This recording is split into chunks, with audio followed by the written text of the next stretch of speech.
దేవతకి నేను అభిషేకం చేశాను అని నా ఖాతాలో వేస్తారు. అమంత్రకం, మంత్రం లేకుండా నీళ్లు పోస్తే గోవుకి. వీడు ఇవాళ కామాక్షి అమ్మవారి అభిషేకం చేశాడు వెళ్ళి అని కాదు. పితృదేవతలట ఎదురు చూస్తుంటారట, ఎవడైనా గరుకు స్తంభం వేసేవాడు ఉన్నాడా అని చూస్తుంటారట. ఆవుకి మన అభ్యున్నతి కోసం ఈశ్వరుడు ఒక బలహీనత పెట్టాడు. దానికి తోకతో కొట్టుకుంటుంది ఎక్కడన్నా దురద పెడితే. నిజంగా తోక తగిలితే కర్ర పెట్టి కొట్టినట్టు ఉంటుంది, అలా కొడుతుంది. ఇంకా వెనక్కి ఏదైనా వస్తే కొమ్ముతో గీరుకుంటుంది.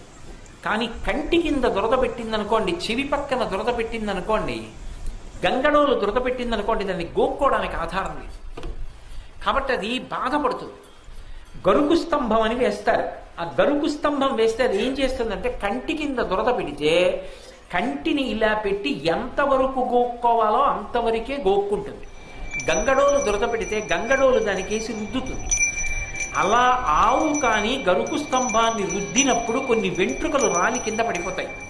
పితృదేవతలు ఎదురు చూస్తుంటారట, నా వంశంలో ఎవడైనా గరుకు స్తంభం వేసేవాడు ఉన్నాడా.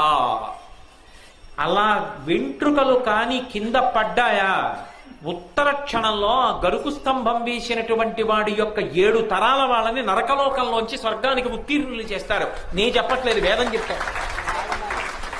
ఒక గోవు నుండి అంతటి అభ్యున్నతి ఉంది. అందుకే గోశాలలో గరుకు స్తంభాలు వేయడానికి మేము విరాళాలు ఇస్తామంటే నేను ఎవ్వరి దగ్గర నయా పైసా పుచ్చుకోవద్దని చెప్పాను.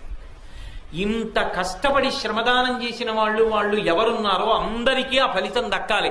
అందరి పేరు మీద గోశాల వాళ్ళని గరుకు స్తంభాలు వేయమని చెప్పారు తప్ప ఒక్కళ్లే గరుకు స్తంభాలకి విరాళం పుచ్చుకోవద్దు అని చెప్పాను నేను.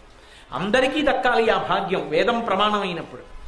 ఒక్క గోవు అంత గొప్పది. గోవుకి చేసినటువంటి సేవ అగ్నిహోత్రానికి చేసిన సేవ.